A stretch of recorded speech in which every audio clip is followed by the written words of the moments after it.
Welcome to Mimi Mind Hack, a place where psychology and philosophy meet literature and sociology.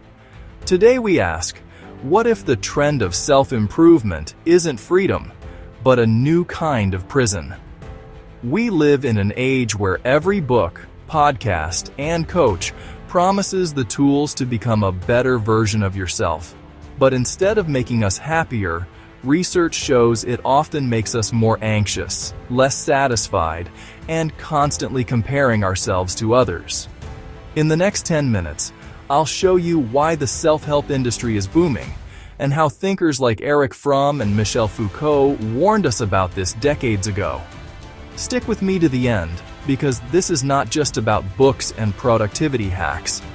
It's about your value as a human being, right now, without conditions. The self-help movement didn't start on Instagram. Its roots go back almost a century. In 1936, Dale Carnegie published How to Win Friends and Influence People.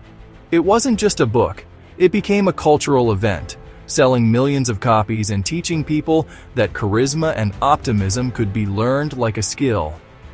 By 1952, Norman Vincent Peale's The Power of Positive Thinking added a religious and moral tone. Faith plus confidence would guarantee success. Fast forward to today, and we've traded church pews for YouTube playlists, Sunday sermons for coaching apps, and moral authority for productivity hacks. What hasn't changed is the promise that happiness is just one more book, one more habit, one more morning routine away. Why so popular now? Because modern life is unstable, jobs are insecure, competition is global, and old communities, churches, unions, even neighborhoods, have fractured. Self-help steps in as the new spirituality, promising clarity where everything else feels uncertain. But here's the paradox. The more we chase self-improvement, the worse we often feel.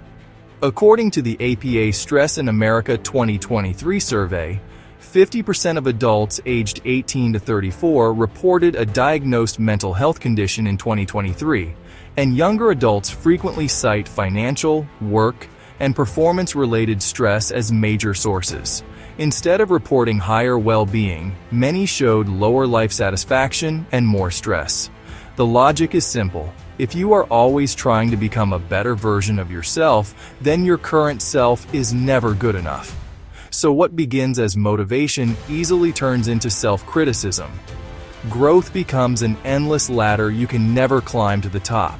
Let's bring in two thinkers who saw this coming long before the word self-help filled airport bookstores. First, Erich Fromm. He was a German social psychologist, born in 1900, who fled Nazi Germany and later taught in the United States. In his 1976 book, To Have or to Be, he argued that modern society pushes us into what he called the having mode. Instead of living authentically, we try to possess experiences, identities, even better versions of ourselves. Self-help, in this sense, becomes a shopping list. New habits, new hacks, new labels. You don't just live, you collect ways of living.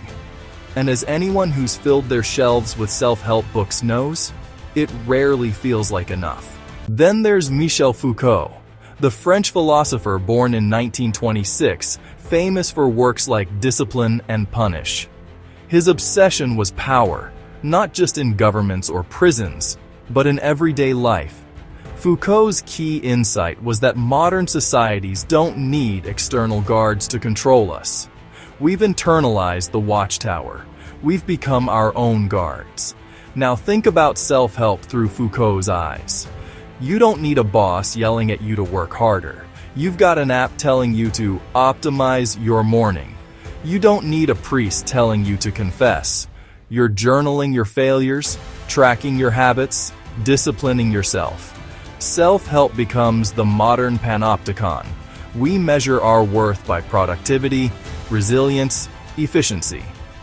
We are both the prisoner and the guard of our own lives.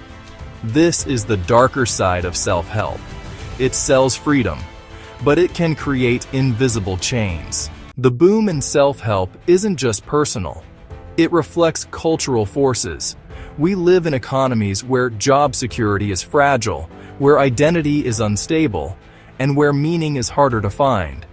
In the absence of shared values or collective safety nets, self-help becomes a private religion. It promises salvation, but in individualized, commodified form.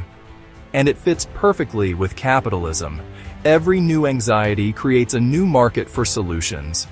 But there's a danger. If everyone is busy fixing themselves, who fixes the world? When self-help becomes the default answer, structural problems, inequality, toxic workplaces, cultural pressures remain untouched. Does that mean self-help is useless? Not at all. It only works when grounded. 3 moves can make the difference. First, practice over slogans. Don't just read about resilience. Try it in small, daily actions. Second, community over isolation. Real growth happens in relationships, not in endless solo optimization. Third, being over having. Your life isn't a project to be maximized, it's a process to be lived. And here's the truth. You already have value, exactly as you are. Real self-growth is not about bending yourself to fit into a hyper-productive society.